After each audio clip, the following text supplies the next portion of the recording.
Marcus Webb heard the silence before he heard anything else. The kind of silence that lives in the Arizona desert when the sun bleeds into the horizon and the day dies without ceremony. He had driven this road 1,000 times, maybe more. Every rock formation was a familiar face. Every bend in the asphalt was muscle memory encoded into his hands. That was why the shape near the embankment made him slow down. At first it looked like debris, a torn tarp maybe, or the carcass of a coyote that had wandered too close to the road and lost. But something about it felt wrong. Too still, too deliberate. The way it lay there, crumpled against the rocks, triggered something in Marcus that he could not name. Instinct, perhaps, or memory. He pulled the truck over, gravel crunching under worn tires. The engine ticked as it cooled. Marcus sat there for a moment, hands still on the wheel, staring at the shape through the windshield. The desert was doing that thing it does at dusk, where every shadow becomes a question and every sound feels like a warning. He stepped out. The heat hit him first. Even at sunset, the Arizona summer does not let go easily. It clings to your skin, presses into your lungs, reminds you that this place was never meant to be kind. Marcus walked toward the embankment, his boots kicking up dust with each step. The shape became clearer as he approached. Arms, legs, dark hair matted with dirt. A person. Marcus's heart kicked against his ribs. He half ran, half slid down the rocky slope, loose stones scattering beneath him. When he reached her, he dropped to his knees. A young woman, 19, maybe 20. Her face was bruised, one eye swollen shut. Her clothes were torn, stained with blood and dirt. One arm bent at an angle that made his stomach turn. Her breathing was shallow, uneven. Each inhale a fragile thing that might not be followed by another. Marcus had seen death before. He knew what it looked like. This girl was standing at its door, her eyes cracked open. They did not focus on him. They looked through him, past him, at something only she could see. Her lips moved. Water. The word was barely a whisper, but it cut through Marcus like a blade. He shrugged off his jacket, rolled it into a makeshift pillow, and slid it under her head. His hands moved with a gentleness that surprised even him. He was not a paramedic. He was a mechanic. He fixed machines, not people. But machines had taught him about care, about precision, about the difference between force and finesse. He checked her pulse, weak but present. He looked at the arm. Broken, certainly. He glanced back at the road, then down at her again. This was the moment that would define everything that came after. Marcus Webb made a choice that night, a choice that would save a life, a choice that would bring 350 motorcycles to his door, a choice that, in the end, would prove that one man with nothing could change everything. He did not call 911. He did not flag down a passing car. He lifted her carefully, gritting his teeth as her weight settled against his chest, and he carried her to his truck. To understand what happened next, you need to understand who Emma Cross was before she became the girl in the desert. Emma was 19 years old. She was the kind of student teachers loved but never said so out loud because favoritism was frowned upon. She did not need favoritism anyway. Her grades spoke for themselves. 4.0 GPA, valedictorian, 7 scholarship offers, including a full ride to Stanford. She did not brag. She did not flaunt. She simply worked, stayed late in the library, asked questions, helped others catch up when they fell behind. People noticed, colleges noticed, scholarships followed. At Phoenix Preparatory Academy, Emma was the girl everyone knew. Not because she demanded attention, but because she drew it without trying. She listened more than she talked. She laughed easily. When she smiled at you, it felt like she actually saw you. Not the version of you that you tried to be, the version of you that you were. Her best friend was Rachel Hayes. They had met freshman year, 4 years ago. 4 years of shared lunches, late-night study sessions, weekend sleepovers. 4 years of inside jokes and matching bracelets and promises that they would stay friends forever, even when life pulled them in different directions. Rachel was smart too.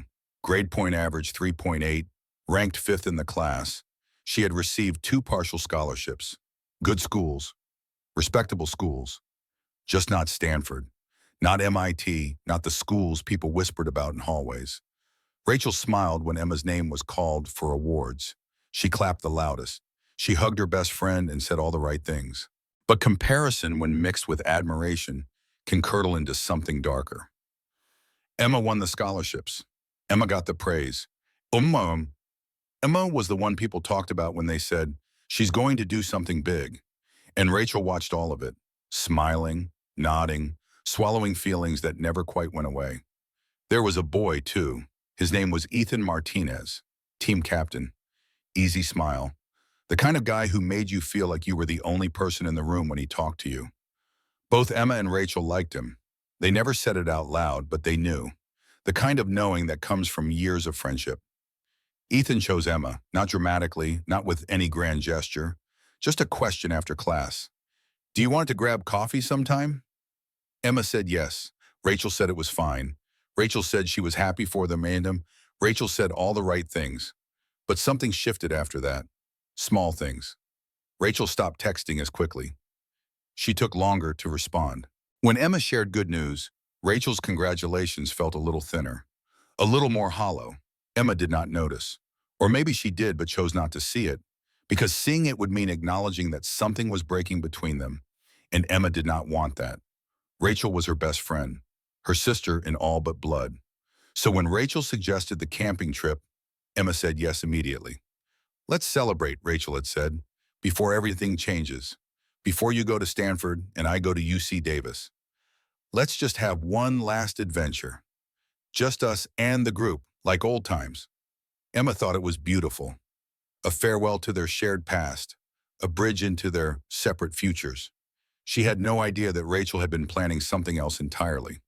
Marcus Webb was 47 years old. He lived alone on the edge of Flagstaff, Arizona, in a town that had forgotten what growth looked like. His shop sat a few yards from his small house. Wood planks warped by heat, floor darkened by decades of spilled grease and sawdust, paint peeling like sunburned skin. Business had been slow for a long time. Some months he pulled in $1,200, some months $800. Barely enough to keep the lights on, barely enough to eat. But Marcus showed up every morning anyway. 5 a.m. coffee from a pot that had not been new in 10 years. By 6, the shop door was unlocked. By 6:30, he was sweeping, waiting for customers who rarely came. He was not always this way. 8 years ago, Marcus had been different. He had a wife, Sarah, 35 years old, dark hair, a laugh that could fill a room. He had a daughter, Lily, 6 years old, missing her 2 front teeth, obsessed with butterflies. They died on a Tuesday, motorcycle accident. Not their fault. A bike ran a red light, T-boned Sarah's sedan while she was picking Lily up from school. The impact was catastrophic. Sarah's spine fractured in 3 places. Lily suffered severe head trauma. Marcus drove them to St. Joseph Hospital in Flagstaff. He carried Lily in his arms, Sarah on a stretcher. He begged the emergency room staff to help. They asked for insurance. Marcus did not have insurance. He had been between them. He was going to get it next month. He promised. He begged. He offered to sign anything, promise anything, pay anything. They told him they had protocols. They told him he needed to transfer to County General. 45 minutes away, Sarah died in the ambulance. Lily lasted 3 days in a coma before her body gave up. Marcus sued the hospital. He lost. He could not afford a good lawyer, and the hospital had an army of them. He filed for bankruptcy. $250,000 in medical bills buried him.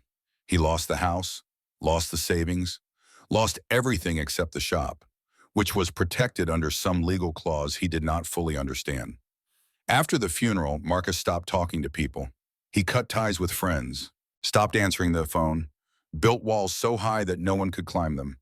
He blamed the system. He blamed the hospital. He blamed insurance companies and bureaucrats and everyone who had let Sarah and Lily die because of paperwork. And he swore in the quiet of his grief that he would never trust that system again. That was why, 8 years later, when Marcus found Emma broken and bleeding at the bottom of a desert cliff, he did not call 911, because the last time he trusted hospitals to save someone he cared about, they let her die on the way. This time, Marcus would do it himself. The shop was never meant to be a hospital.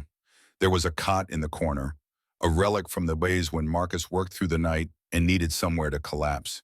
He laid Emma on it now as gently as he could manage. The fluorescent lights buzzed overhead. The smell of oil and sawdust filled the air. Outside, the desert wind rattled the walls. Marcus worked through the night.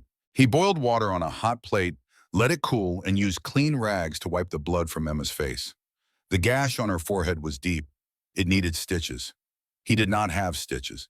He cleaned it as best he could and covered it with gauze and medical tape from a first aid kit he kept for shop accidents.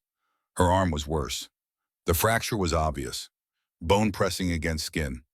Marcus had splinted a broken finger once years ago. This was not the same, but he did what he could. 2 pieces of flat wood, tape, strips of cloth to hold everything in place. Emma whimpered in her sleep.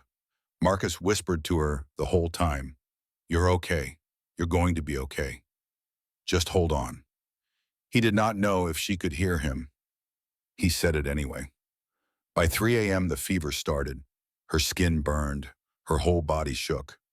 Marcus soaked towels in cold water and laid them across her forehead.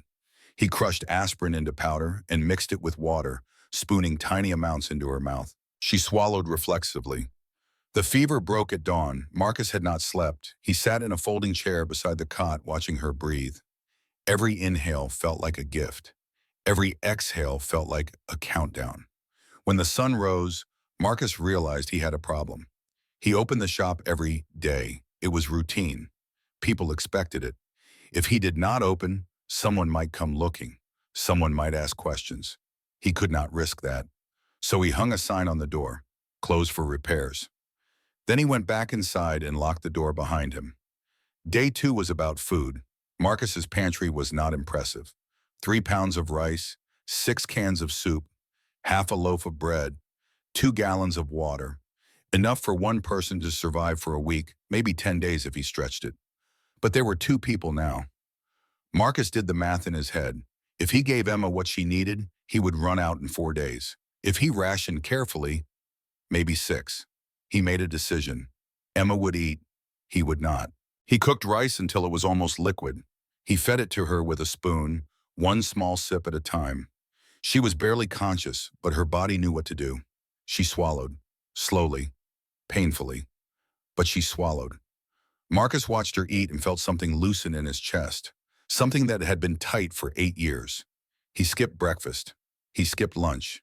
At dinner, he ate a quarter of a slice of bread and told himself it was enough. Day 3, Emma woke up. Not fully, just for a moment. Her eyes opened. They were unfocused, confused, searching. They landed on Marcus. "Who are you?" Her voice was a rasp, barely audible. Marcus leaned forward. "My name is Marcus. You're safe. You were hurt. I found you." "Where am I?" "My shop in Flagstaff." "Why didn't you?" She trailed off, too weak to finish. Marcus knew what she was going to ask. "I couldn't," he said quietly. "Not the hospital. I'm sorry. I couldn't." Emma's eyes closed again. She whispered something before she drifted off. Marcus leaned closer. "What?" "Thank you." It was just 2 words, but they hit Marcus like a sledgehammer. His hands trembled. He set the spoon down and sat back, pressing his palms against his knees. He had not heard those words in a long time. Day 4 brought a new problem. Someone knocked on the door. Marcus froze. Emma was asleep on the cot 20 feet from the entrance. If someone came in, if someone saw her, everything would unravel. The knock came again, louder this time. "Marcus, you in there?" It was Deputy Morrison, local sheriff's department. Marcus knew him. They were not friends, but they were familiar. Morrison had bought a rebuilt lawnmower from Marcus 2 years ago. Marcus stood slowly. He walked to the door but did not open it. He cracked it just enough to see out. "Deputy?" Morrison looked concerned. "You okay, Marcus? Mrs. Chen called, said you've been closed for 3 days. She's worried." "I'm fine. Can I come in?" "I'm working on something, private commission. Can't let anyone in. Contract thing." Morrison studied him. Marcus could see the calculation happening behind his eyes. Was Marcus lying? Was something wrong? "You sure you're okay?" "I'm sure." Morrison nodded slowly. All right, but if you need anything, you call me. Understood? Understood. Morrison walked back to his cruiser. Marcus closed the door and locked it. His heart was pounding. His hands were shaking. Behind him, Emma stirred. Marcus? He turned. She was awake, more awake than before. Her eyes were clearer. Who was that? No one, it's fine. Emma looked at him, really looked at him. You're hiding me. Marcus did not answer. Why? He sat down in the chair beside her. For a long time, he said nothing. Then quietly, he told her about Sarah, about Lily, about the hospital that let them die because he did not have the right paperwork. Emma listened. When he finished, she reached out with her good hand and touched his arm. I'm sorry. Marcus shook his head. You have nothing to be sorry for. What's your name? She asked. Marcus Webb. I'm Emma. I know, you told me, on day 3. Emma smiled. It was small, fragile, but it was there. Marcus Webb, she said. Thank you for saving my life. Day 5, Emma told him what happened. Not all of it. She was still too weak for that. But she told him enough. Someone pushed me, she whispered. Marcus leaned forward. Pushed you. Off a cliff, at Devil's Canyon, during a camping trip. Who? Emma's eyes filled with tears. My best friend. Marcus felt something cold settle in his gut. Your best friend pushed you off a cliff? Rachel, her name is Rachel Hayes. She said she hated me, and then she pushed me. Did you tell anyone? I've been here, unconscious. How could I? Marcus nodded slowly. Do your parents know you're missing? Emma's breath hitched. My dad, he's probably looking for me. What's his name? Vincent. Vincent Cross. Marcus did not recognize the name. He had no idea who Vincent Cross was. He had no idea that Vincent Cross was the president of the Hells Angels Arizona chapter. He had no idea that 350 motorcycles were, at that very moment, closing in on his location. All Marcus knew was that this girl, this 19-year-old girl who had been betrayed by her best friend and left to die in the desert, was lying on a cot in his shop, and he was the only thing standing between her and death. Outside, the wind picked up, and in the distance, so faint that Marcus almost missed it, came a sound, a low rumble, mechanical, growing louder. Marcus stood and walked to the window. He looked out at the empty road. At first, he saw nothing. Then, on the horizon, a dark line appeared, moving fast. Not one vehicle, not 10, hundreds. The rumble became a roar. The roar became a thunder that shook the walls of the shop. Marcus's blood went cold. Behind him, Emma stirred. Marcus? What's wrong? Marcus did not answer. He could not answer. All he could do was stare as 350 motorcycles, engines roaring, chrome flashing in the desert sun, descended on his shop like a storm made of steel and leather and rage. They formed a circle, perfect, precise, blocking every exit. The engines cut off one by one. Silence fell. A silence heavier than the roar had been. Men and women in leather vests climbed off their bikes. Tattoos, scars, hard faces that had seen the things Marcus could only imagine. One man walked forward, tall, broad, graying hair pulled back, a leather vest covered in patches. The largest patch across his back read, President. He stopped 10 feet from Marcus's door, and then he removed his helmet. Marcus saw his face, saw the lines carved deep by years of living hard, saw the exhaustion, the fear, the desperation. The man looked past Marcus, through the window, at the cot inside, at Emma, and his face went white. That's my daughter, he said. His voice cracked on the last word. Marcus stood frozen. His mind was racing. His heart was pounding. He looked back at Emma, at the girl he had been feeding for 5 days, the girl he had saved, and he realized with a cold clarity that made his knees weak that everything was about to change. 350 Hells Angels had just surrounded his shop, and their leader was staring at the girl Marcus had been hiding. The man who had saved Emma Cross had no idea who she was, but Vincent Cross knew exactly who Marcus was now. The stranger who had kept his daughter alive when the whole world thought she was dead. Vincent took a step forward. Marcus took a step back, and in that moment, the desert held its breath. waiting to see what would happen when a father's love collided with a stranger's mercy. Vincent Cross had not slept in 5 days. 5 days since his daughter disappeared into the desert. 5 days since Rachel Hayes came running back to camp, tears streaming down her face, saying Emma had wandered off during a night hike and she could not find her. 5 days since the search and rescue teams combed every inch of Devil's Canyon and found nothing. 5 days since the police told him they were suspending the search. Not enough evidence, they said. No leads, no body. She could be anywhere. She could be in another state by now. She could have been picked up by someone. The possibilities were endless, and the department did not have the resources to chase ghosts. Vincent had stared at the detective when he said that, stared until the man shifted uncomfortably in his chair. Then Vincent had made a phone call. Within 6 hours, 350 Hells Angels from Arizona, New Mexico, Nevada, and California had mobilized. They split into teams. Hospitals, roadside clinics, homeless shelters, truck stops. Every place an injured girl might turn up, they checked. Every small town doctor, every urgent care facility, every pharmacy that might have sold bandages or antibiotics. Nothing. Until a tip came through. Quiet, almost a whisper. A trucker who had seen something odd 3 days ago. A man in Flagstaff loading someone into his truck near Devil's Canyon. Late at night, the man looked nervous.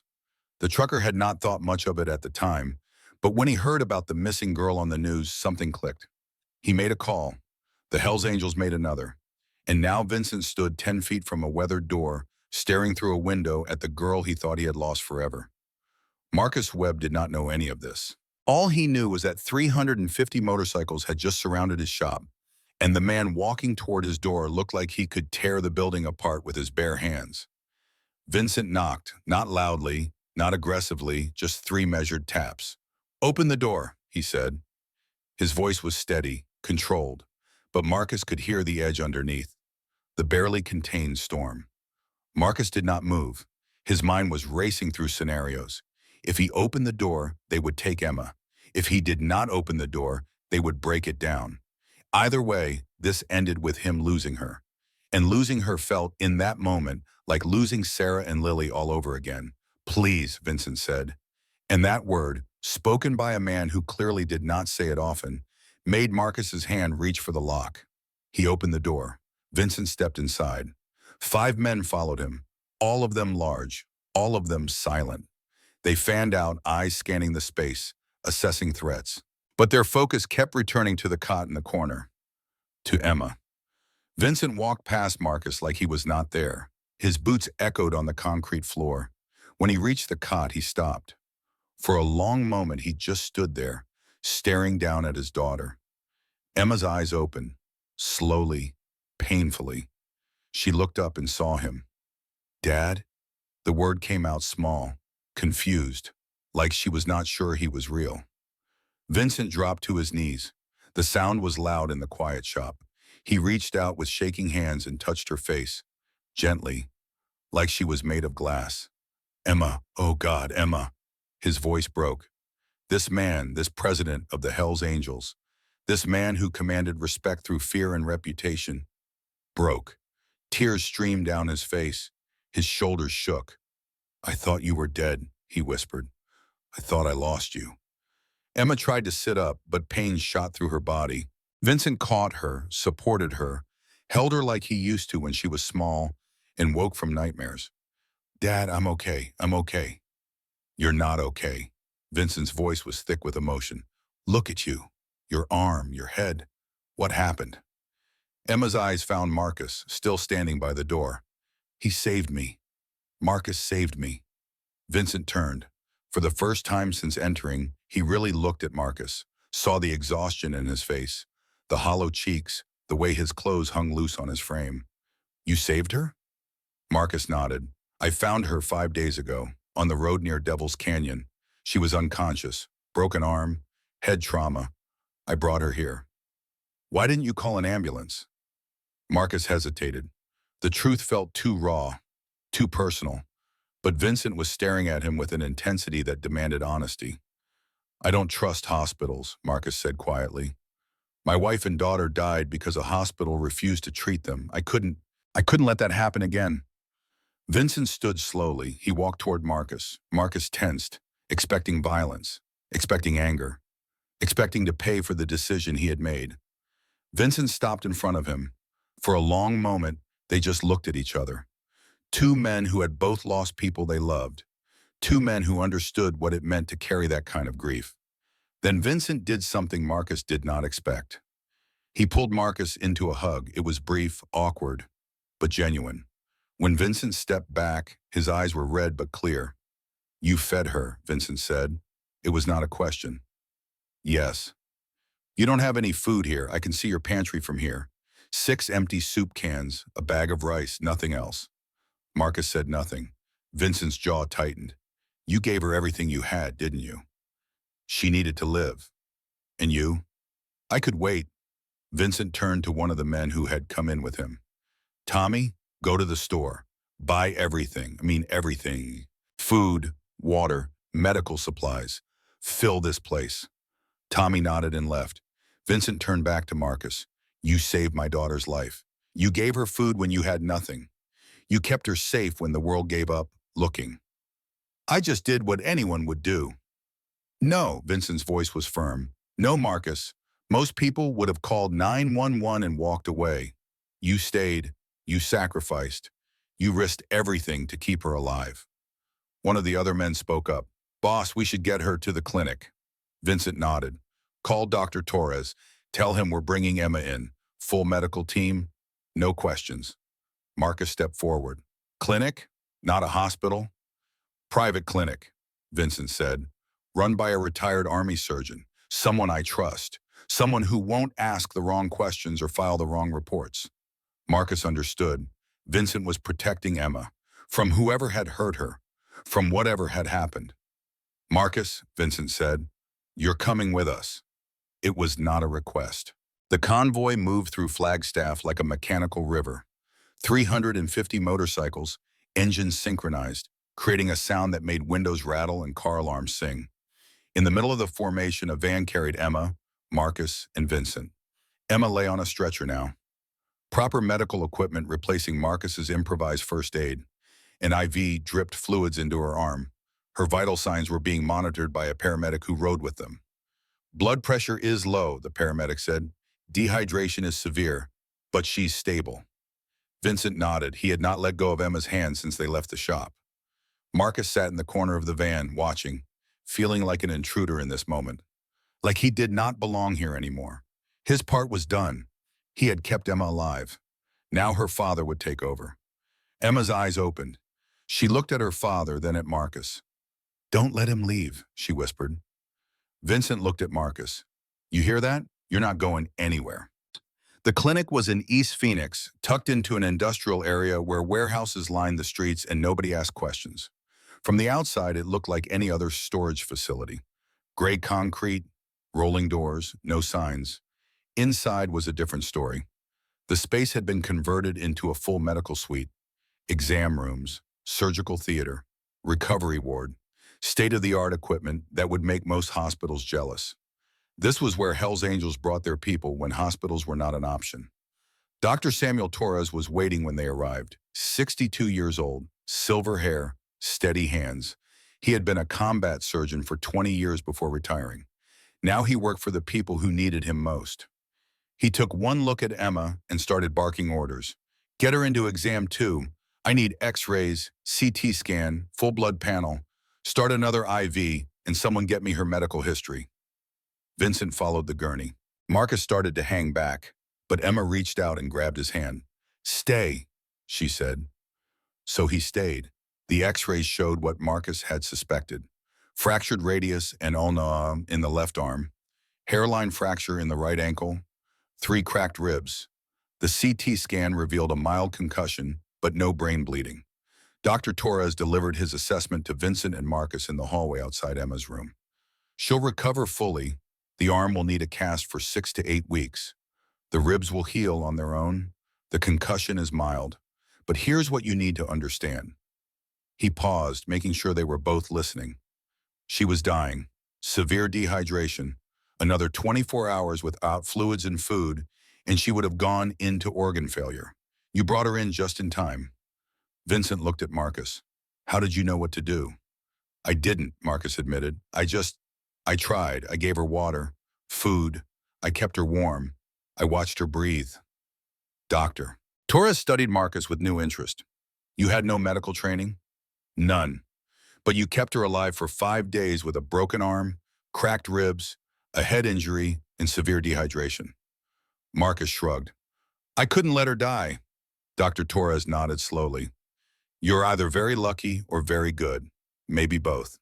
Emma was moved to a recovery room. Private, quiet, soft lighting and clean white walls. Vincent sat beside her bed. Marcus took a chair in the corner, still not sure why he was there but unable to leave. Emma slept for 3 hours. When she woke, both men were still in the room. She looked at her father first. How long was I missing? 5 days. Everyone thinks I'm dead. Everyone thinks you're missing. The police suspended the search yesterday. They said, Vincent's voice tightened. They said there was nothing more they could do. Emma's eyes filled with tears. Rachel told them I wandered off, didn't she? Vincent went very still. What? Rachel. She told everyone I got lost during a night hike. Yes, that's what she said. Emma closed her eyes. She's lying. She didn't try to find me. She pushed me. The room went silent. Marcus felt his chest tighten. Vincent's face went pale, then red. Say that again, Vincent said quietly. Emma opened her eyes, looked directly at her father. Rachel Hayes pushed me off a cliff. She said she hated me. Then she pushed me, and she left me there to die. Vincent stood. His hands were clenched into fists. His breathing was ragged. For a moment, Marcus thought he might put his fist through the wall. Vincent. Emma's voice was firm despite its weakness. Don't. Don't what? Don't do what you're thinking about doing. Vincent turned to face her. That girl tried to kill you. I know. She pushed you off a cliff and left you to die. I know. And you want me to do nothing? Emma's voice was steady. I want you to let the police handle it. Mar, the police gave up looking for you. Then we give them evidence they can't ignore.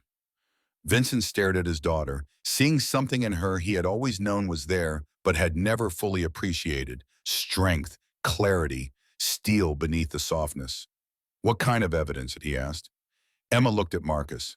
Marcus, do you have a phone I can use?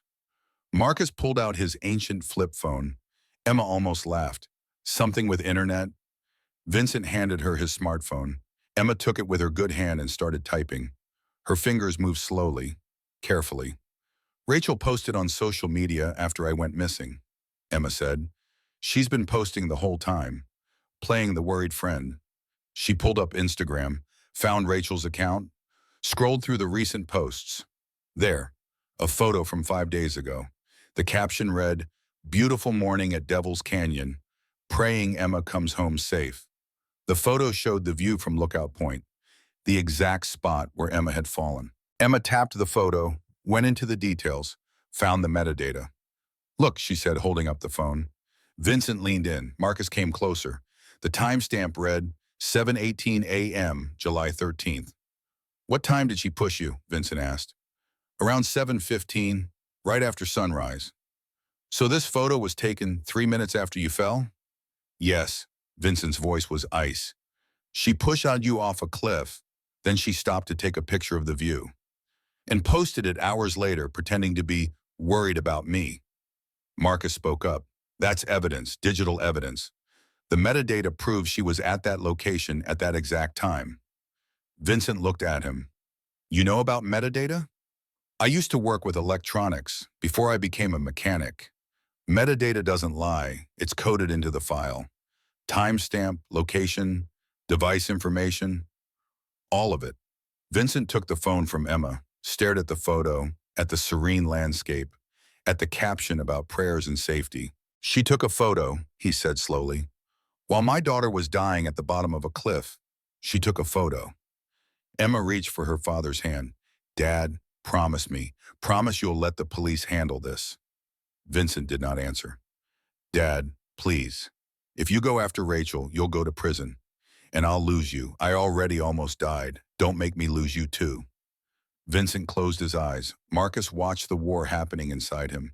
The father who wanted revenge. The man who loved his daughter more than his rage.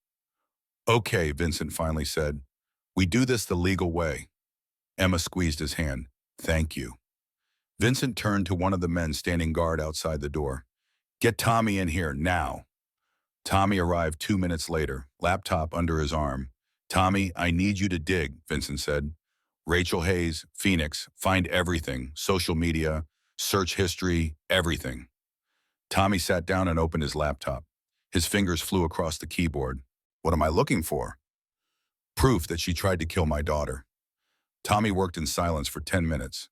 Vincent paced. Emma watched. Marcus stayed in his corner, trying to understand how he had ended up in the middle of this. Boss, Tommy said suddenly, you need to see this. Vincent came around behind him. Emma tried to sit up. Marcus helped her, propping pillows behind her back so she could see the screen. Tommy had Rachel's Twitter open. She's been tweeting. Look at this one from the night Emma went missing. 2 a.m. Can't sleep, too worried about Emma, praying she's okay. So, Vincent said, so I checked her browser history. Public Wi-Fi at her house. No password. Amateur hour. Tommy pulled up another window. Look at her search history from that same night. The screen showed a list of searches. 1:30 a.m. How long can someone survive without water in desert? 2:15 a.m. How long before dehydration is fatal? 3 a.m. Desert survival statistics. The room went completely silent. Marcus felt something cold settle in his stomach. Emma's breath caught. Vincent's face went from pale to red to something beyond rage. She pushed Emma off a cliff, Marcus said slowly, then went home and Googled how long it would take for Emma to die. Tommy scrolled down. There's more. The next morning, 8 a.m., symptoms of dehydration. 9 a.m., how long can a person survive with head trauma? Emma was crying now, silent tears streaming down her face. She wanted to make sure I was dead. She wasn't worried. She was checking, making sure she had succeeded. Vincent turned away. His whole body was shaking. Marcus had seen rage before. This was different. This was something primal. A father confronting the person who tried to take his child from the world. Vincent, Emma's voice cut through the haze. Remember your promise. Vincent did not turn around. I remember. Say it. We do this the legal way. Say it like you mean it. Vincent turned, looked at his daughter, saw the fear in her eyes, not fear of Rachel, fear of losing him. I promised, he said. We do this the legal way. Emma nodded, then call the police. Detective Sarah Reeves had been with the Flagstaff Police Department for 15 years. She specialized in missing persons cases. She had found runaway teenagers and wandering dementia patients. She had solved cold cases and closed open wounds. But she had never received a call from Vincent Cross. Everyone in law enforcement knew who Vincent Cross was. President of the Hells Angels Arizona chapter. Connected. Dangerous. The kind of man you did not want to owe favors to. When he called and said he had information about Emma Cross, Sarah had been skeptical. Families always thought they had information. Psychics called in tips. Conspiracy theorists saw patterns in random data. But Vincent's voice had been different. Calm. Factual. Certain. My daughter is alive, he had said, and I know who tried to kill her. Sarah drove to the address Vincent provided, an industrial area in Phoenix, a building that looked abandoned. She parked and walked to the door, hand near her weapon, not sure what she was walking into. Vincent met her at the entrance. Alone, unarmed, hands visible. Detective Reeves, thank you for coming. Sarah nodded. Where's Emma? Inside, she's being treated by a private physician. Why not a hospital? Because the person who tried to kill her is still walking free. I didn't want to risk her being vulnerable in a public facility. Sarah's instincts prickled, but she followed Vincent inside. Emma was sitting up in bed, her arm in a pad, bandages on her head, dark circles under her eyes, but alive, very much alive. Emma Cross? Yes, Sarah pulled out a notebook. I need to hear everything, from the beginning. Yamal told her story, the camping trip, Rachel's sudden invitation to watch the sunrise, the walk to Lookout Point, the words, the push, the fall. Sarah wrote it all down. When Emma finished, Sarah looked up. "You're certain Rachel Hayes pushed you?" "I'm certain." "And you fell approximately 80 feet?" "I don't know the exact distance, but I hit the rocks multiple times." Sarah turned to Vincent. "You said you have evidence?" Tommy stepped forward, handed her a USB drive. "Everything's on here. The Instagram post with metadata showing Rachel at Lookout Point minutes after Emma fell, her search history from that night, her tweets, all of it." Sarah plugged the drive into her laptop, spent 10 minutes reviewing the files. Her expression did not change, but Marcus, watching from the corner, saw her jaw tighten. "This is substantial evidence," she said finally. "But I need to verify it's authentic. No tampering." "It's authentic," Tommy said. "I can provide my credentials. Former NSA contractor. I know how to pull data without corrupting it." Sarah looked at him. "NSA? Before I joined the club, yes." Sarah turned back to Emma. "I need you to make an official statement. On record. Are you willing to do that?" "Yes." "And you understand that this will likely go to trial? You will have to testify, face Rachel in court?" Emma's voice was steady. "I understand." Sarah nodded. "Then I'm going to call this in. Get a warrant for Rachel Hayes' arrest. Attempted murder charges." Vincent spoke up. "How long?" "For the warrant? Few hours. For the arrest? As soon as we locate her." "She's at home," Vincent said. "I have someone watching her house. She hasn't left in 2 days." Sarah gave him a look. "Of course you do." Rachel Hayes was sitting in her bedroom when the police came. She was scrolling through Instagram, reading comments on her posts about Emma. So many people sending prayers, telling her to stay strong, saying Emma would be found soon. Rachel had stopped feeling guilty around day 3. At first, standing at the edge of Lookout Point, watching Emma fall, Rachel had felt horror, genuine, consuming horror at what she had done. She had almost climbed down, almost called for help. But then she thought about Emma getting rescued, Emma surviving, Emma telling everyone what had happened, Rachel going to prison, her life ending before it even began. So she made a choice. She took a photo. She walked back to camp. She lied. And the lie worked. People believed her. The police believed her. Even Emma's father believed her. The search teams found nothing because there was nothing to find. Emma had fallen into a blind spot, a place the helicopters missed, a place the ground teams never reached. Rachel had gotten away with it, or so she thought. The knock on her door was loud, authoritative. Rachel's mother answered it. "Mrs. Hayes, I'm Detective Sarah Reeves with the Flagstaff Police Department. I have a warrant for Rachel Hayes' arrest." Rachel heard it from upstairs, heard her mother's gasp, heard her father's angry voice demanding to know what this was about. Rachel stood. Her legs felt like water. This was not possible. Emma was dead. Emma had to be dead. 5 days in the desert without water, without food, with those injuries. No one survived that. She walked to the top of the stairs. Detective Reeves was standing in the entryway. 3 uniformed officers behind her. She looked up and saw Rachel. "Rachel Hayes?" Rachel could not speak. "I have a warrant for your arrest on charges of attempted murder. Please come downstairs."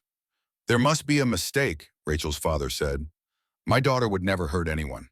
"Sir, I'm going to need you to step aside." Rachel walked down the stairs. Each step felt like moving through concrete. When she reached the bottom, Detective Reeves pulled out handcuffs.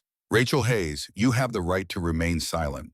Anything you say can and will be used against you in a court of law. You have the right to an attorney. If you cannot afford an attorney, one will be provided for you." The cuffs clicked around Rachel's wrists. "Wait," Rachel said. Her voice was small, broken. Is Emma alive?" Detective Reeves looked at her. "Yes, Emma Cross is alive, and she told us everything." Rachel's knees gave out. The officers caught her before she hit the floor. "No," Rachel whispered. "No, that's not possible. She was dying. I saw her fall. She couldn't have survived." "But she did," Detective Reeves said. "Someone found her. Someone saved her. And now she's going to testify against you." Rachel was led out to the police car. Neighbors watched from windows. Some recorded on their phones, Mrs. Hayes was crying. Mr. Hayes was shouting about lawyers and lawsuits and mistakes. But there was no mistake. Rachel had pushed Emma Cross off a cliff. She had left her to die. She had gone home and Googled how long it would take. And now, because one man with nothing had decided to save a dying girl, Rachel Hayes would pay for what she had done. Marcus stood outside the clinic, watching the sunset paint the desert sky in shades of orange and red. He had been there for 16 hours. He was exhausted, hungry, emotionally drained. Vincent found him there. "You should eat," Vincent said. "Tommy brought food, real food, not the crap you were surviving on." Marcus shook his head. "I should go. Emma's safe now. She doesn't need me anymore." "She asked for you, specifically." Marcus turned. "Why?" "Because you saved her life. Because you gave her everything you had when you had nothing to give. Because in 5 days, you became family." Marcus felt his throat tighten. "I'm not her family." "Yes," Vincent said quietly, "you are." They stood in silence for a moment. Then Vincent spoke again. "Marcus, what you did, keeping Emma alive with no training, no equipment, no help, that's not luck. That's not accident, that's character. And character like that is rare. I just did what anyone would do." "Stop saying that," Vincent's voice was firm, "because it's not true. Most people would have called an ambulance and walked away. You stayed, you sacrificed, and because of that, my daughter is alive." Marcus did not know what to say. Vincent continued, "I want to help you. The way you helped Emma, your shop, your debts, your life, I want to fix it. I don't need charity. It's not charity, it's a debt. I owe you my daughter's life. Let me pay it." Marcus looked at this man, this president of the Hells Angels. This father who had traveled across Arizona with 350 motorcycles to find his missing daughter. This man who had chosen law over revenge because his daughter asked him to. "Why?" Marcus asked. "Because the world needs more people like you," Vincent said simply. "And I'm not going to let you disappear back into that broken shop to starve in silence." Inside the clinic, Emma was being discharged. Dr. Torres had cleared her for release with strict instructions. Rest, fluids, follow up in 1 week. She walked out on her own, her father on one side, Marcus on the other. The cast on her arm was bright white. The bandage on her head was smaller now. She looked fragile but determined. She saw the 350 motorcycles still waiting in formation, saw the men and women who had dropped everything to find her, saw the community her father had built through decades of loyalty and brotherhood. "They all came for me?" she asked. "Every single one," Vincent said. Emma's eyes filled with tears. "I need to thank them." Vincent led her to the center of the formation. The bikers gathered close, creating a circle. Emma stood there, one arm in a cast, supported by her father and the stranger who had saved her life. "Thank you," she said. Her voice was not loud, but in the desert silence, everyone heard it. "Thank you for not giving up on me. Thank you for searching when the police stopped. Thank you for believing I was out there." Someone started clapping. Then another. Then all of them. 350 Hells Angels, men and women who had seen violence and death and darkness, applauding a 19-year-old girl who had survived the unsurvivable. Emma turned to Marcus. "And thank you for feeding me, for staying with me, for giving me a chance to live." Marcus nodded. He did not trust his voice. Vincent raised his hand. The applause stopped. "Brothers and sisters," he said, "this man, Marcus Webb, he saved my daughter with nothing but determination and heart. He gave her food when he was starving. He protected her when he had every reason to call someone else. He kept her alive when the world had written her off as dead." Vincent turned to Marcus. "The Hells Angels don't forget debts, and we don't abandon family. Marcus Webb, you are now an honorary member of this club. You will always have a place here. You will always be protected. You will always be one of us." The bikers shouted approval. Marcus stood there, overwhelmed, not sure how to process any of this. Emma hugged him, carefully, mindful of her injuries. "You saved me," she whispered. "I'll never forget that." Marcus hugged her back. This girl he had found broken in the desert. This girl he had fed with the last of his food. This girl who had, in 5 days, reminded him why life mattered. "You're going to do great things," he whispered back. I can tell. As the sun set over the Arizona desert, 350 motorcycles started their engines. The sound was thunder. The sound was power. The sound was family. And in the middle of it all, Marcus Webb, the man who had spent 8 years invisible and alone, realized he was invisible no more. He had saved Emma Cross, and in doing so, he had saved himself. The first time Marcus saw his shop after returning from Phoenix, he almost did not recognize it. He had been gone for 3 days. 3 days of staying with Emma at the clinic, making sure she was stable, answering questions from Detective Reeves, giving his statement about finding her on the side of the road. 3 days of existing in a world that felt surreal, where Hell's Angels treated him like a hero and a 19-year-old girl called him family. Vincent had insisted Marcus stay at a hotel, a nice one, the kind with room service and soft beds and water pressure that actually worked. Marcus had protested, but Vincent was not the kind of man you argued with twice. When Vincent finally drove Marcus back to Flagstaff, back to the little shop on the edge of the dying town, Marcus expected to see the same weathered building he had left behind, the same warped wood planks, the same peeling paint, the same sense of barely holding on. What he saw instead made him stop breathing. The shop was transformed. New walls, fresh paint, a roof that did not sag, windows that were not cracked. The door hung straight on no hinges. A sign above the entrance, professionally made, read, Marcus Webb Workshop. Marcus stood frozen on the sidewalk. Vincent stood beside him, saying nothing. What did you do? Marcus finally asked. What I said I would do. I paid my debt. This is too much. It's not enough. Marcus walked toward the building like a man in a dream. He pushed open the door. The inside took his breath away. The concrete floor had been sealed and polished. The walls were insulated and painted a clean white. New fluorescent lights hung from the ceiling, bright and steady. Workbenches lined one wall, solid and level. Tool chests, brand new, stood at attention. A computer desk occupied one corner. And the tools, every tool he had ever needed and dozens he had only imagined owning.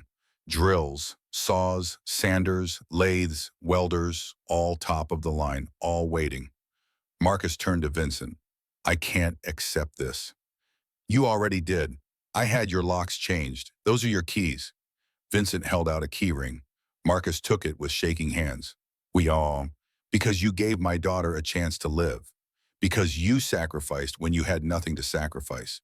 Because the world needs more people like you, and I'll be damned if I let you disappear back into poverty and obscurity. I don't deserve this. Vincent's voice was firm. Yes, you do.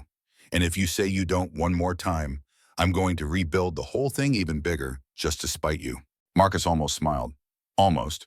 He walked through the shop, running his hands over the new workbenches, opening tool drawers filled with equipment he had only ever seen in catalogs. In the corner where the cot had been, where Emma had lain dying for 5 days, there was now a proper first aid station. Stocked. Professional. A reminder of what had happened here. There's more, Vincent said. He led Marcus to a small office that had been built into the back corner. Inside was a desk, a computer, a filing cabinet, and a safe. Your debts are cleared, Vincent said. All of them. Medical bills from 8 years ago, credit cards, mortgage on this property, everything. You start fresh today. Marcus sat down in the office chair. His legs would not hold him anymore. How much did this cost you? Does it matter? Yes. Vincent shrugged. $60,000 for the renovation, $47,000 for your debts, another $20,000 for equipment and supplies. Call it $130 total. 30C. Marcus felt dizzy. That's more money than I've made in 5 years. And you saved something worth more than all the money in the world. My daughter, my only child, the one person I love more than my own life. Vincent's voice softened. Marcus, you can't put a price on that. I can't repay you. But I can make sure you never have to choose between eating and keeping the lights on again. Marcus looked up at him. This man who commanded 350 bikers. This man who could have taken Emma and disappeared, leaving Marcus behind as a footnote. This man who instead had chosen to rebuild a stranger's life because it was the right thing to do. Thank you, Marcus whispered. Vincent nodded. Now get to work. You've got customers waiting. I made sure the whole town knows you're back in business. He was not exaggerating. By the end of the first week, Marcus had more work than he could handle. People brought broken lawnmowers, furniture that needed repair, small engines that had given up. Some came because they needed the service. Others came because they had heard the story. The mechanic who saved the Hells Angels president's daughter. The man who gave everything to keep a stranger alive. Marcus worked 12-hour days, not because he had to anymore, but because he wanted to. For the first time in 8 years, work felt like purpose instead of survival. Mrs. Chen stopped by on day 3. She brought homemade dumplings and stood in the doorway looking around with wide eyes. "Marcus Webb," she said, "you've been holding out on me. All this time I thought you were barely scraping by. And you're friends with Vincent Cross?" Marcus smiled. "It's a recent development. I heard what you did, saved his daughter, fed her when you were starving yourself. News travels fast. This is a small town. News travels at light speed." She set the dumplings on his new workbench. "You're a good man, Marcus. I always knew it. But now everyone else knows it too." After she left, Marcus ate the dumplings. They were the best thing he had tasted in years. Not because of the recipe, but because they were given freely, with affection, with community. He had forgotten what that felt like. Vincent visited every few days, sometimes with Emma, sometimes alone. Emma was recovering well. The cast on her arm had signatures from every member of the Hells Angels Arizona chapter. She was enrolled at Stanford, deferred her admission by 1 semester to fully recover, and spent her time working with Detective Reeves on the case against Rachel Hayes. "The trial is set for September," Emma told Marcus during one visit. 2 months from now. They're charging her with attempted murder in the first degree." Marcus looked up from the engine he was rebuilding. "How do you feel about that?" "Scared, angry, sad." Emma sat down on a stool. "She was my best friend for 4 years. And she tried to kill me because she was jealous. How do you process that?" "I don't know," Marcus admitted. "I've never been betrayed like that." "Have you ever been jealous?" Marcus thought about it. "Yes, when Sarah was alive, there was a guy at church, successful, charming. She talked about him sometimes. I was jealous. But I didn't want to hurt him. I just wanted to be better." "That's the difference," Emma said quietly. "You wanted to be better.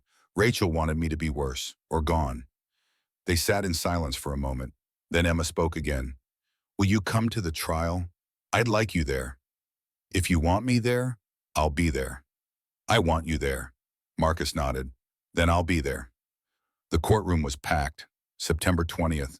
2 months since Emma had been found. 2 months since Rachel had been arrested. The media had caught wind of the story. The headlines wrote themselves. Best friends, betrayal, Hells Angels, survival. It had everything a news cycle craved. Rachel sat at the defense table with her attorney, Jonathan Mercer, one of the best criminal defense lawyers in Arizona. Expensive, ruthless. Her parents had mortgaged their house to afford him. Emma sat in the front row of the gallery, Vincent on one side, Marcus on the other. She wore a simple blue dress. The cast was off her arm now, replaced by a brace.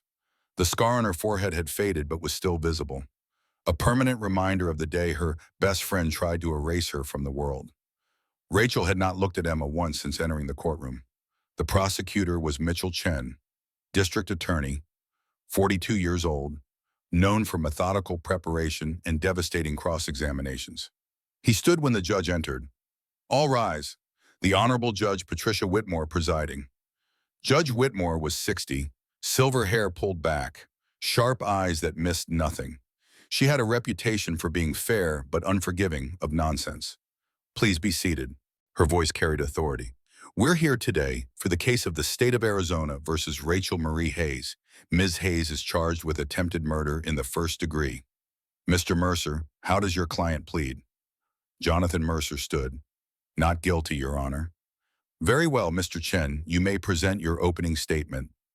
Mitchell Chen stood and walked to the jury box. 12 people, 7 women, 5 men, is ranging from 23 to 67. They would decide Rachel's fate. "Ladies and gentlemen of the jury," Chen began, "this case is about betrayal of the worst kind. Rachel Hayes and Emma Cross were best friends. 4 years of shared secrets, shared dreams, shared lives. Emma trusted Rachel completely, and Rachel used that trust to lure Emma to the edge of a cliff and push her off. Not in a moment of passion, not in self-defense, but because Rachel was jealous, because Emma had scholarships Rachel wanted, because Emma had a future Rachel envied. So Rachel decided to take that future away, permanently. Chen paced slowly. The defense will tell you this was an accident, a tragic misunderstanding. They will try to make you believe that Rachel panicked, that she made bad decisions, that she's a victim of circumstance. But the evidence will show you something different. The evidence will show you that Rachel pushed Emma, took a photo at the scene, went home and Googled how long it would take for Emma to die. This wasn't panic. This wasn't accident. This was attempted murder. Premeditated, calculated, cold. He returned to his seat. The jury was already leaning forward, engaged. Jonathan Mercer stood for his opening statement. He was smooth, polished. His suit probably cost more than Marcus's truck. Ladies and gentlemen, my client is a 19-year-old girl who made a terrible mistake. Yes, there was a push. Yes, Emma fell. But this was not attempted murder. This was a tragedy born of emotional turmoil and poor judgment. Rachel Hayes suffers from anxiety disorder and depression. She was under tremendous pressure, academic pressure, social pressure, parental pressure. On that morning at Lookout Point, she snapped. She pushed her friend in a moment of emotional breakdown. And then, terrified of the consequences, she made more bad decisions. But bad decisions are not murder. They are the actions of a frightened teenager who desperately wishes she could take it all back. Mercer's voice was sympathetic, understanding. Rachel Hayes is not a monster. She's a girl who lost control for one terrible moment, and she has paid for that moment every day since. Don't let the prosecution turn a tragedy into something it's not. The trial began. Day one was Emma's testimony. She walked to the witness stand, was sworn in, and sat down. Her hands were trembling, but her voice was steady. Mitchell Chen approached gently. Emma, can you tell the jury about your relationship with Rachel Hayes? We were best friends since freshman year of high school. We did everything together, studied together, hung out together. I trusted her completely. Did you have any indication that Rachel held negative feelings towards you? Emma hesitated. Looking back, yes, small things. She seemed distant when I got my Stanford acceptance. She stopped texting as much, but I thought it was just stress from college applications. I never thought she wanted to hurt me. Can you tell the jury what happened on July 13th? Emma took a deep breath, then she told the story. The camping trip, Rachel waking her early, the walk to Lookout Point, the conversation, the words. She said, "Why do you always get everything I don't?" Emma's voice cracked. She said I had Stanford, that Ethan chose me, that everyone loved me. She said she was tired of being my shadow. She said she hated me. And then what happened? She pushed me, both hands on my shoulders, hard. I tried to grab onto something, but there was nothing. I fell backwards, off the cliff. Do you remember the fall? Parts of it, hitting rocks, pain, then darkness. When I woke up, I was at the bottom of the cliff, alone. I couldn't move. I couldn't call for help. I thought I was going to die there. Several jurors were crying. Emma was crying. Vincent in the gallery had his hands clenched so tight his knuckles were white. Marcus reached over and put a hand on his shoulder. A silent reminder. Stay calm. Let justice work. How long were you at the bottom of that cliff? I don't know exactly. Hours. Then Marcus Webb found me. He saved my life. Mitchell Chen nodded. Thank you, Emma. No further questions. Jonathan Mercer stood for cross-examination. His voice was soft, almost apologetic. Emma, I'm sorry for what you went through. Truly. But I need to ask you some questions. You said Rachel pushed you. Is it possible she was trying to grab you and accidentally pushed you instead? No, Sflo. How can you be certain? Because she looked at me right before she did it. Her eyes were cold. She knew what she was doing. You said you hit your head. You had a concussion. Is it possible your memory of that moment is not completely accurate? Emma's voice was firm. I remember everything. She pushed me, deliberately. Mercer tried a few more angles, but Emma did not waver. Her testimony was consistent, clear, unshakable. Day 2 was Marcus's testimony. He walked to the stand feeling out of place in a borrowed suit. Vincent had insisted.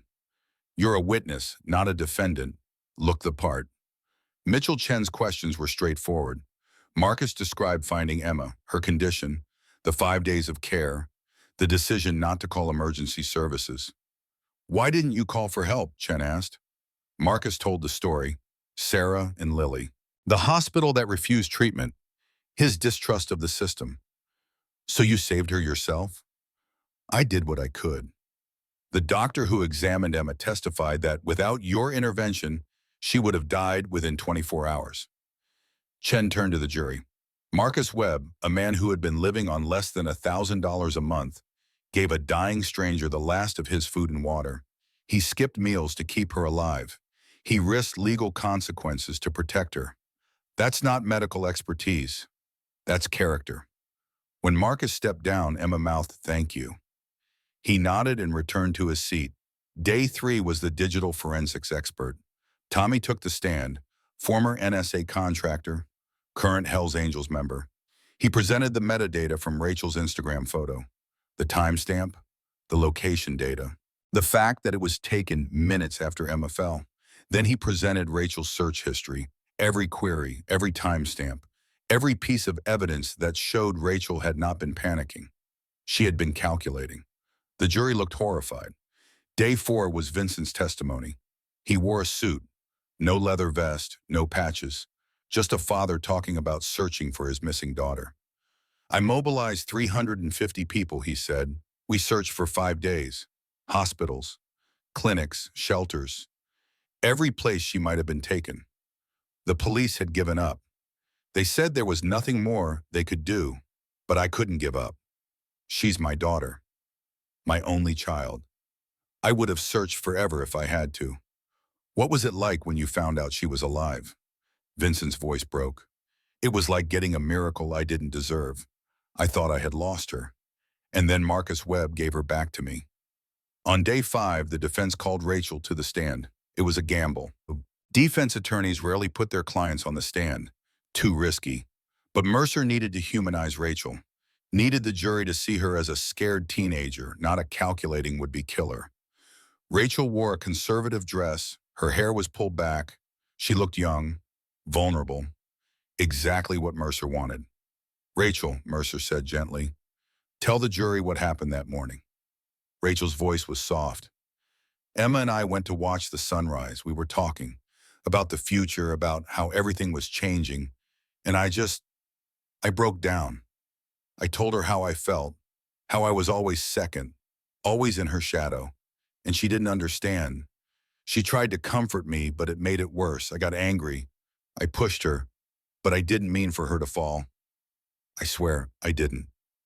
"What did you do after she fell?" "I panicked. I called her name, but she didn't answer. I was terrified. I didn't know what to do, so I ran back to camp." "Why didn't you tell anyone what really happened?" "Because I was scared.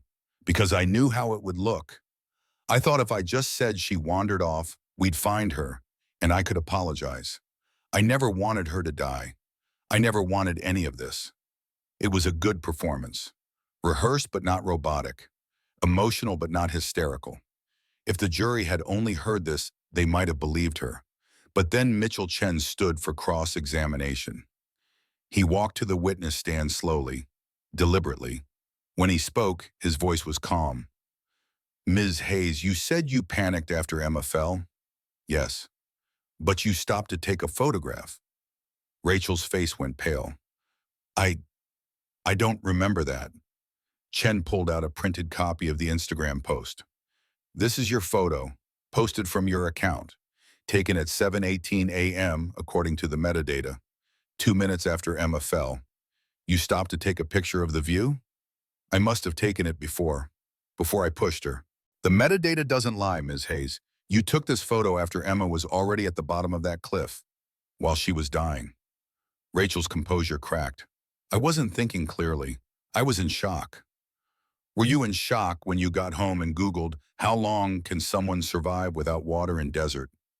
"I was worried about her." Chen's voice hardened. At 1:30 in the morning, hours after you told everyone she had wandered off?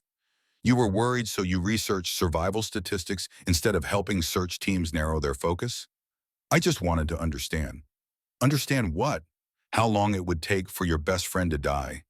No, that's not what I meant. Chen walked to the jury box. At 2:15 a.m., you searched how long before dehydration is fatal. At 3 a.m., dessert survival statistics. The next morning, symptoms of dehydration and how long can a person survive with head trauma. These are not the searches of someone worried and panicking. These are the searches of someone checking to make sure their victim died. Rachel was crying now, full sobs. I was scared. I didn't know what to do. You knew exactly what to do. Tell the truth. Call for help. Try to save Emma's life the way Marcus Webb did when he found her. But you didn't. You pushed her off a cliff and then went home and waited for her to die. That's not true. Then why did you take that photo? Why did you search how long she would survive? Why did you lie to everyone, including Emma's father? Rachel had no answer. She sat there crying, destroyed. Mercer objected, but the damage was done. The jury had seen everything they needed to see. Closing arguments were brief. Mitchell Chen summarized the evidence. Jonathan Mercer made one last plea for mercy. The jury deliberated for 8 hours. When they returned, the foreman stood. On the charge of attempted murder in the first degree, we find the defendant, Rachel Marie Hayes, guilty. Rachel collapsed. Her mother screamed. Her father put his face in his hands. Emma sat perfectly still. Vincent put his arm around her. Marcus watched it all, feeling the weight of justice settling over the room. Judge Whitmore set sentencing for 2 weeks later. On October 8th, Rachel Hayes was sentenced to 15 years in prison with eligibility for parole after 10. As she was led away, she looked at Emma one last time. I'm sorry, she said. Emma did not respond. There was nothing left to say. Outside the courthouse, Emma stood between her father and Marcus. Media cameras surrounded them, but Vincent's people kept them at a distance. It's over, Emma said quietly. It's over, Vincent confirmed. But it was not over. Not really. Because while justice had been served, the story was still unfolding.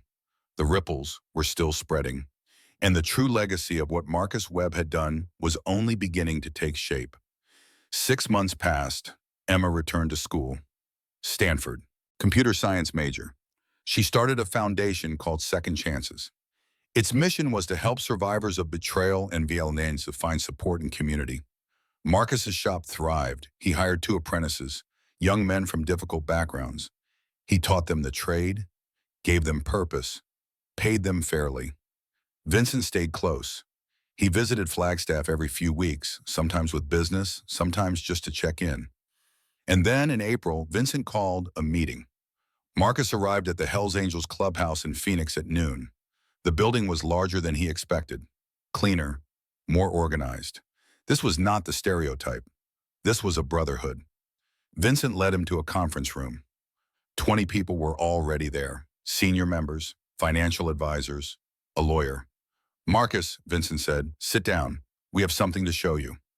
Marcus sat. One of the advisors opened a laptop and turned it toward him. On the screen was a document, Marcus Webb Scholarship Fund. Marcus read through it slowly. His name at the top, purpose statement, funding structure, selection criteria. What is this, he asked. A scholarship, Vincent said, in your name, for students who do good things when nobody's watching. Not the straight A students, not the athletes, the kids who help others, who show kindness, who sacrifice without expecting recognition. I don't understand. Why my name? Because you embody what this fund represents. You saved Emma when you had every reason not to. You gave everything when you had nothing to give. You're the standard. Marcus looked at the funding amount, $200,000 per year. That's too much. It's not enough. We have commitments from 5 Hells Angels chapters across the Southwest. This fund will support 20 students per year, 4 years of college, full ride. Marcus felt his eyes burning. I can't accept this. You're not accepting it. You're inspiring it. There's a difference. One of the advisors spoke up. Mr. Webb, we've already selected the first 10 recipients. Would you like to meet them? Marcus nodded because he could not speak. They came in one by one. 10 teenagers, each with a story. Carlos Martinez, 17, had spent the last 3 years caring for his grandmother with dementia while maintaining a 3.2 GPA. He wanted to be a nurse. Keisha Washington, 18, taught free tutoring sessions at the community center every weekend. She wanted to be a teacher. David Nguyen, 19, volunteered at a cancer treatment center, driving patients to chemotherapy appointments. He wanted to be a social worker. Each one had done something good without seeking credit. Each one came from difficult circumstances. Each one deserved a chance. The last recipient was different. Her name was Sarah Mitchell, 22 years old, just graduated from law school.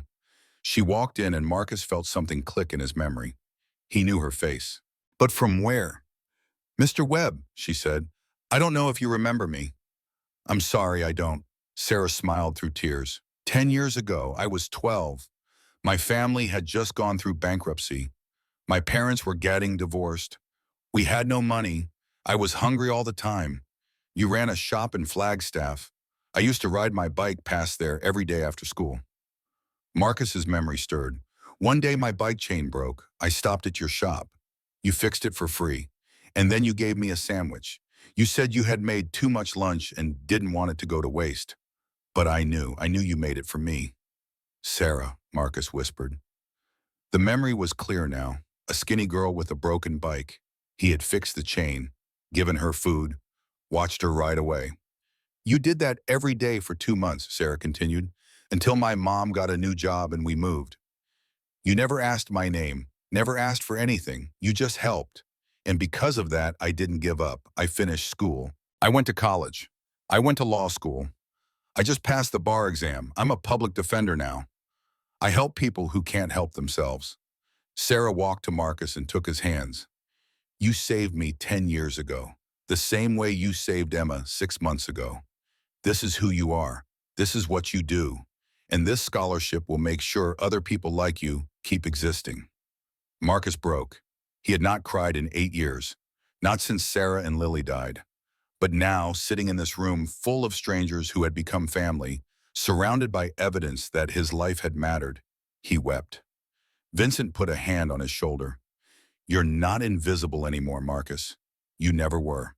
We just weren't looking in the right place." July 13th, 2 years since Rachel pushed Emma off a cliff. 2 years since Marcus found her dying in the desert. 2 years since everything changed. Emma graduated from Stanford in June. Summa cum laude, computer science degree, job offers from Google, Apple, Microsoft. She turned them all down to work full-time with Second Chances Foundation. The organization had grown. Offices in 4 states, over 300 survivors helped. She drove to Flagstaff on the anniversary. Her father rode beside her. They did not talk much during the drive. Some things were too big for words. Marcus's shop was busy when they arrived. 2 apprentices working on projects. A customer waiting for a repair. Music playing from a radio. Life happening in a space that had once been a tomb. Marcus saw them through the window and came outside. He wore a smile now, real, unforced. The kind of smile that comes from a life that has found meaning again. "Emma, Vincent, good to see you." They hugged. Family. "We wanted to visit today," Emma said. "The anniversary." Marcus nodded. "I remembered." "We're going to Lookout Point," Vincent said. "Will you come with us?" Marcus had not been back to Devil's Canyon since that night, but he nodded. "Let me close up." 20 minutes later, the 3 of them stood at Lookout Point, the same place Rachel had pushed Emma, the same place everything had started. Emma walked to the edge, looked down. She did not feel fear anymore. She felt grateful. "I almost died here," she said, "but I didn't. Because you found me, Marcus. Because you fed me. Because you gave me a chance to live." She turned to both men. "I brought something." From her bag, she pulled out 3 bracelets, simple leather bands with metal plates. Each plate was engraved. She handed one to Marcus. The engraving read, "The man who fed me." She handed one to Vincent. The engraving read, "The father who found me." She kept the third. The engraving read, "The girl who survived." "I want us to wear these," Emma said, "to remember. Not what Rachel did, but what we did together. They put on the bracelets. 3 people bound by trauma and triumph, by death defied and life reclaimed. The sun was setting. The desert turned gold. And for a moment, standing at the edge of that cliff, they were silent, honoring what had been lost, celebrating what had been saved. Then Emma spoke. The scholarship fund hit $1.2 million last month. 47 students have received support. 15 have graduated. 3 are in medical school. 5 are teachers. 2 are social workers. Sarah Mitchell won her first case last week. A domestic violence victim who was being blamed for defending herself. Sarah got her acquitted. Marcus smiled. That's amazing. It's because of you, all of it. You saved me, and that salvation rippled out. Sarah, the scholarship recipients, the people they'll help, the lives they'll change. One act of kindness, Marcus. Look what it became. Vincent cleared his throat. The Hells Angels Arizona chapter voted last week. We're expanding the scholarship nationally, $2 million per year, 100 students.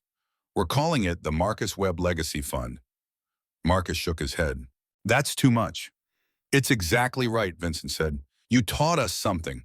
Power isn't about strength or fear or control. Real power is about lifting others up when they can't lift themselves. You did that with nothing but determination and heart. That's the legacy. That's what we're honoring. They stood there until the sun touched the horizon. Then they walked back to their vehicles. Before they left, Emma hugged Marcus one more time. Thank you for everything. You don't have to keep thanking me. Yes, I do, because some debts can never be fully paid. Only honored. Marcus drove back to Flagstaff as darkness fell. His shop waited for him. His apprentices would return tomorrow. His life, once defined by loss and isolation, was now filled with purpose and community. He thought about Sarah and Lily, about how their deaths had broken him, about how he had sworn never to trust the system again. And he realized that his distrust, as painful as it was, had saved Emma's life. If he had called an ambulance that night, if he had handed her over to hospitals and authorities, she might not have survived. The system might have failed her the way it failed Sarah. Instead, he had done it himself, against all odds, against all logic. He had kept a dying girl alive with nothing but soup and water and will. And that choice had changed everything. The Marcus Webb Legacy Fund transformed over the next 5 years into something nobody had anticipated. It started as a scholarship program. It became a movement. Students who received the scholarship did not just graduate. They paid it forward. They volunteered. They started nonprofits. They became teachers in underserved schools, doctors in rural communities, social workers in broken systems, public defenders for the voiceless. Sarah Mitchell became a judge. At 30 years old, she was the youngest judge in Arizona history. She specialized in cases involving victims of violence. Her courtroom was known for fairness and compassion. Emma's Second Chances Foundation expanded internationally. Chapters in 12 countries. Over 2,000 survivors supported. Partnerships with major universities. Emma was named one of Forbes 30 Under 30. She donated every speaking fee back to the foundation. Vincent retired from his role as Hells Angels president. He spent his time managing the scholarship fund and speaking at schools about second chances and the power of kindness. He was an unlikely motivational speaker, a former biker telling teenagers that compassion mattered more than toughness. But people listened because his story was real. Marcus never stopped working. He kept his shop, kept teaching apprentices, kept showing up every day at 5 a.m. to unlock the doors and sweep the floors. But now he did it with joy instead of desperation, with purpose instead of survival. He started a program called Second Start, free training for people coming out of difficult situations, formerly incarcerated individuals, domestic violence survivors, refugees, anyone who needed skills and a chance. 60 people went through the program in its first 2 years. 53 found steady employment. 8 started their own businesses. 1 became Marcus's business partner. The media tried to make Marcus famous. Interview requests, documentary offers, book deals. He turned them all down. I'm not the story, he told Emma when she asked why. The story is what happens when people choose kindness over convenience. I just happened to be there when you needed someone. Anyone could have done what I did. But they didn't, Emma said. You did. On the 5-year anniversary, a ceremony was held in Phoenix. 500 people attended, scholarship recipients, Hells Angels members, community leaders, people whose lives had been touched by the ripple effect of one man's decision to save a dying girl. Marcus stood on stage, uncomfortable in a suit, looking at the crowd. Vincent had insisted he speak. Emma had written him notes, but when he opened his mouth, he forgot the prepared remarks. I'm not good at speeches, he started. I'm a mechanic. I fix things. 5 years ago, I found something broken. A girl at the bottom of a cliff, and I tried to fix her. I didn't know who she was. I didn't know her father led the Hells Angels. I didn't know she was going to Stanford. I just knew she was dying, and I couldn't let that happen. He paused. People call me a hero, but I'm not. I was just a man who made a choice. And that choice was simple. Feed a dying girl. Keep her warm. Stay with her. Don't let her die alone. His voice grew stronger. What happened after? All of this, the scholarships, the foundation, the lives changed.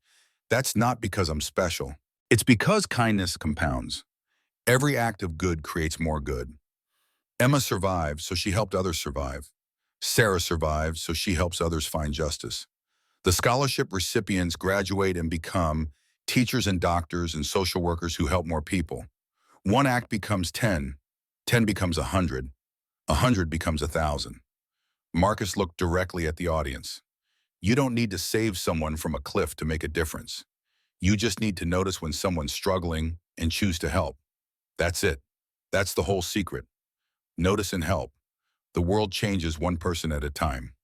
The standing ovation lasted 5 minutes. After the ceremony, Marcus, Emma, and Vincent sat together in a quiet corner. Just the three of them.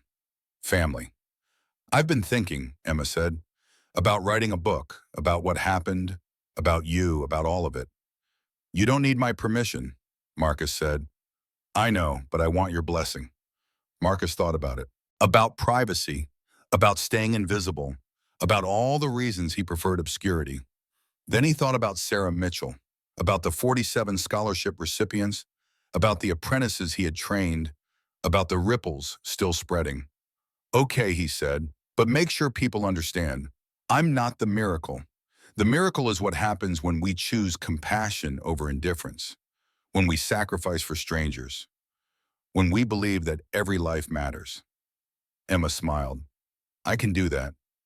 She wrote the book over the next year. It became a bestseller, not because it was about Hell's Angels or betrayal or survival, though those elements were there, but because it was about ordinary goodness, about a man who had nothing giving everything, about how one choice in the desert created waves that reached shores nobody could have predicted.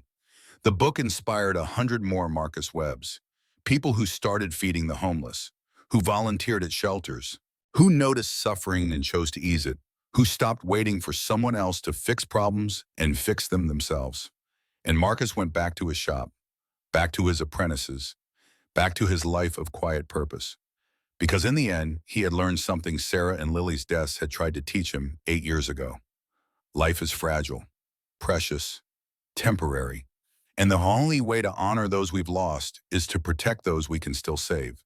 He had saved Emma, and Emma had saved him right back.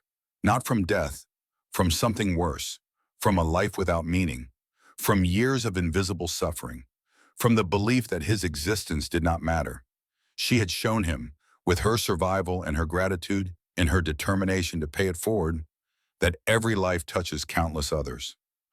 That kindness is never wasted. That sacrifice is never in vain. Marcus Webb fed a dying girl in the Arizona desert, and that dying girl, by living, fed a dying world the one thing it needed most: hope.